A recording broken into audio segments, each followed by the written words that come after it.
Hey guys, welcome back to TechWrapped, and this is Asus Zenfone Pro M1. M1 is the first phone that got launched after the new exclusive partnership between Flipkart and Asus, and M1 is a direct competitor to Xiaomi Redmi Note 5 Pro. This is the phone box. On the front side we have Zenfone Max Pro logo and it says 4G VoLTE at the top. On the sides it says "We love photo." On the back we have IMEI and device information at the top with device specifications listed below.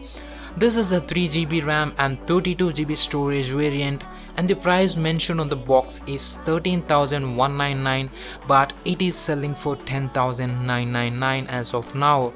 The next sale is on May 10th at 12 PM and the purchase links are in the description below. So let's quickly unbox the phone and see what we got inside. The phone box does come in a polythene wrap and it doesn't have any other seal. First we have some manuals, warranty information and a quick start guide, a SIM ejector tool. Next we have the phone itself. Let's keep the phone aside for the moment, and next we have micro USB 2.0 cable, normal 5V 2A charger and a max box for boosting audio experience via loudspeaker. There are no earphones or protective case in the box. This is the device itself. Let's peel off the plastic cover, and the initial impressions are really good. Even though the phone has a 5000 mAh mammoth battery, it doesn't feel that bulky. On the front side of the phone we have an 8MP f2.2 selfie camera with an LED flash, proximity sensor and an earpiece, 3.5mm headset jack, primary noise cancellation mic, micro USB ports, single loudspeaker on the bottom, secondary noise cancellation mic at the top, volume and power buttons on the right, dual SIM cards and a micro SD card on the left. On the back we have a dual 13MP plus 5MP primary camera setup with an LED flash, fingerprint sensor and Asus logo. Let's switch on the phone, and in the meanwhile let's check the device specifications.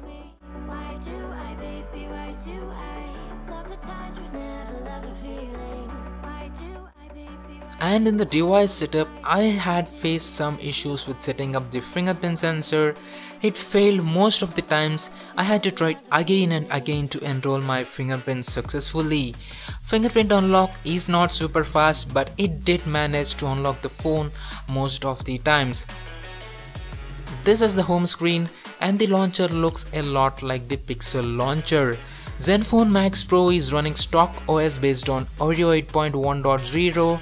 Out of the box it comes with February security patch, but there's an update already of 125 MB for enabling face recognition, optimizing gyroscope functionality and improving responsiveness of fingerprint sensor with April security patch. Out of the box you get 23.4GB of free space for the 32GB variant. The phone has a 5.99-inch FHD plus IPS LCD display, and the quality of the panel is really good. The color reproduction is good and the viewing angles are also fine. I also got a Flipkart Smart by tempered glass and a hard TPU case, as there is no screen protection for the display. So if not tempered glass, at least use a normal screen protector, as even your car keys can scratch your phone screen. I got both case and protector for 49 rupees each as a part of bundle offer with the phone, and the case is pretty good too. The phone fits nicely and the TPU case is really hard that it can even protect your phone with a 6-foot drop. The phone is dual 4G or dual VoLTE compatible, and as you can see here, I'm using Jio and Airtel, and both SIMs are getting 4G signal. The face unlock setup is easy, and the face unlock feature works really good in good lighting conditions, and it can even work if the face is not directly facing your phone. This is the camera interface and it has a pretty basic UI. There are HDR, portrait, landscape and other modes. The autofocusing is fast. There's a portrait mode for depth focus and it is just okay, and this is a sample portrait mode picture. Regarding video recording, the phone can shoot videos up to 4K. The setting panel is similar to all other phones running stock Oreo 8.1. This is the network and internet menu, connected devices, apps and notifications. Under battery menu, you can enable battery percentage on the status bar. This is the sound tab.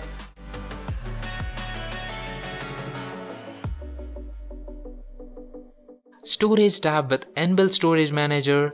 Double tap to wake and sleep gestures are available, but swipe down fingerprint for notifications is not there. That's pretty much it for now, guys. Stay tuned for more videos on Asus Zenfone Max Pro, including the full review. Thanks for watching, and I will see you soon in my next video.